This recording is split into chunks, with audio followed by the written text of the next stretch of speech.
Hello again everyone, welcome back to DIY The Art of Wood. I'm Jeremy, and today we're starting a whole new series on this channel, and that's a series on the family room transformation. And I'm going to be uploading periodic progress videos of the transformation, mainly so you can kind of follow along and take this journey along with us through this transformation and get feedback from you for some ideas. And the reason for that is, like most of my projects of this size, I usually kind of just design them on the fly. I've got a general idea of where we're heading, but a lot of the little details along the way change. So it might be kind of fun to get some feedback from you, the viewers, to say, hey, why don't you try this? Or I've got an idea for what to do over there.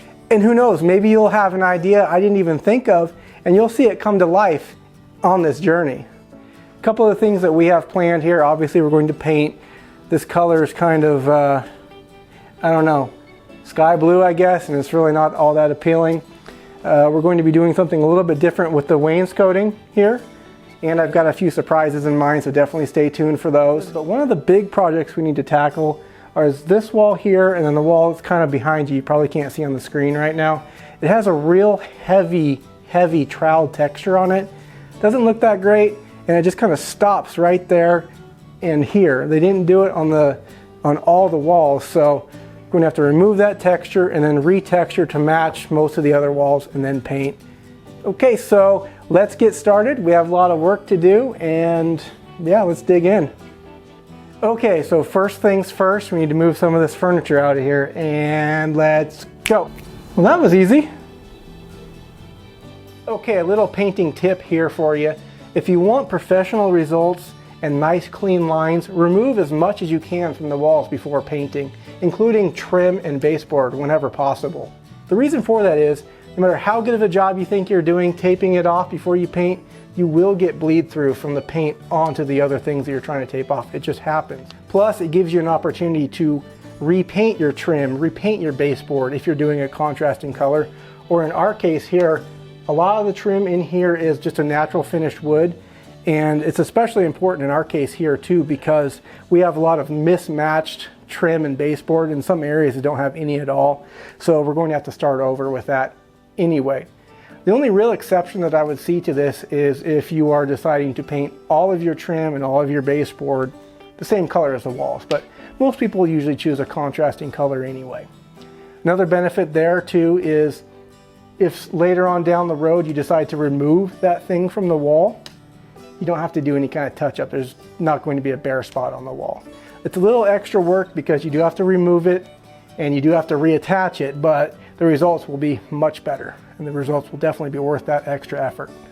Okay, so if you are going to remove the baseboard and trim, I highly recommend picking up one of these molding bars.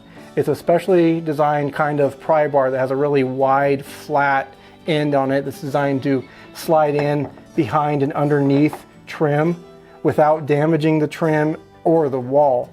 And I'll demonstrate that here in a few minutes. And a couple other tips too. Whenever you can, look to see if you can find where the nails are. And that's where you'll want to slide this in. And there's a little notch here, you see that? That's designed to slide in where the nail's at, and you can just pry that right out. So these should come off with no problem. If you're replacing the trim or the baseboard, then you don't have to be quite so careful, but this stuff here, we're going to be reusing it. I might refinish it, I'm not sure yet, but some of this other stuff is trash, so I'm not going to be quite as careful. But we'll get started here and I will show you how to do this. So just slide it in here. There's a nail right there, and we'll just kind of tap it in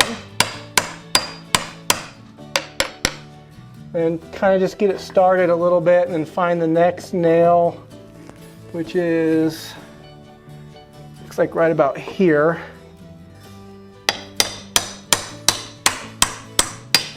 Let's kind of pry that out a little bit, and we'll find the,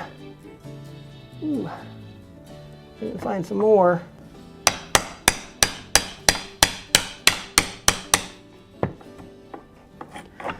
And if you're trying to reuse this stuff, you just want to kind of go easy, not just yank on it.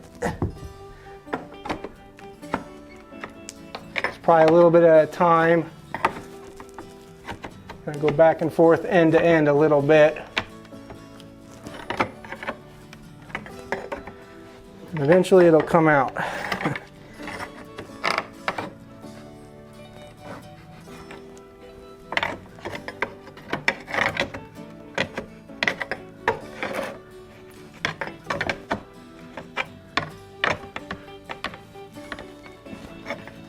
One's kind of a bugger up there at the top. Let's see what I can do.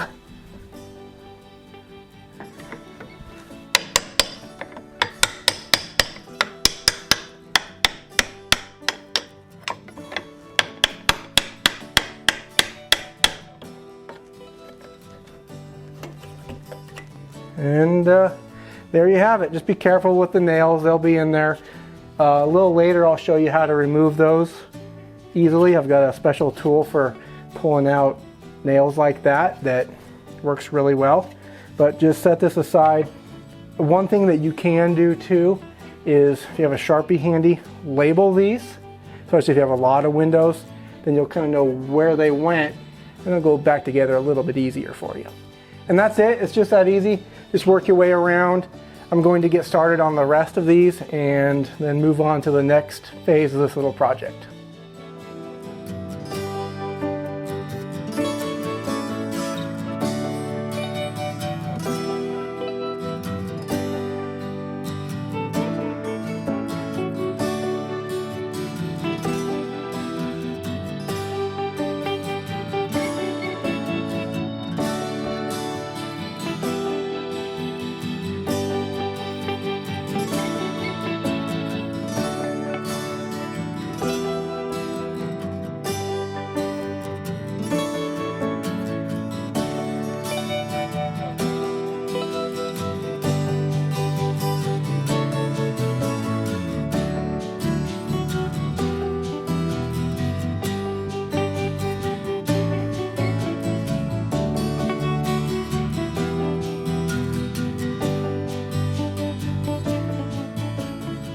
So hard.